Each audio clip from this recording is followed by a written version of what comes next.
Et c'est le Conseil général de la CAQ. Ça a lieu en fin de semaine, en fait, à Montréal. Plus de 1000 membres caquistes qui sont réunis pour participer à ce conseil. On va tout de suite faire le point avec Alain Laforêt qui est sur place. Alain, vraiment, déjà, les gens qui se présentent ont droit à tout un comité d'accueil.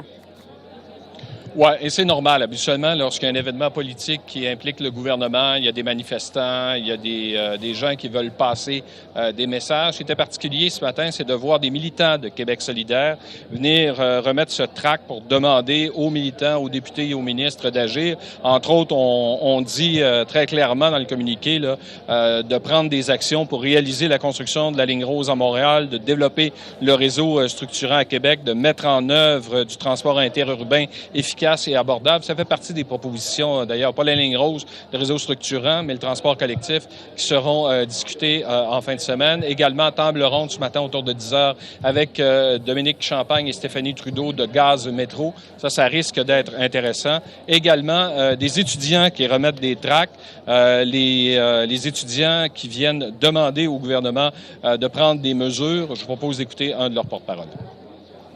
Les jeunes ont fait leur devoir. On a fait un examen du ministère, on a fait un rapport du budget, on a produit une lettre ouverte par rapport au sommet de l'économie verte. Puis on veut leur dire, nous, on a fait nos devoirs, à vous de le faire. On s'entend à des mesures pragmatiques qui doivent être adoptées dès maintenant. On veut que les membres de la CAQ fassent pression de l'intérieur pour qu'il y ait ces mesures-là qui soient adoptées dès la fin du sommet demain.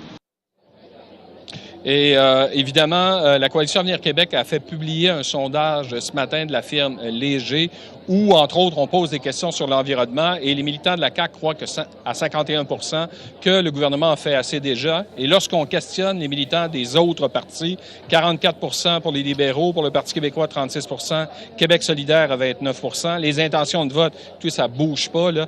46 des intentions de vote pour la CAQ, 23 pour le Parti libéral, 14 pour le Parti québécois, 13 pour Québec solidaire. Chez les francophones, François Legault trône à 55 suivi des libéraux à 10 le Parti québécois à 15 et Québec solidaire à 16 J'ai posé la question d'ailleurs à Benoît Charette un peu plus tôt ce matin. Écoutez-le.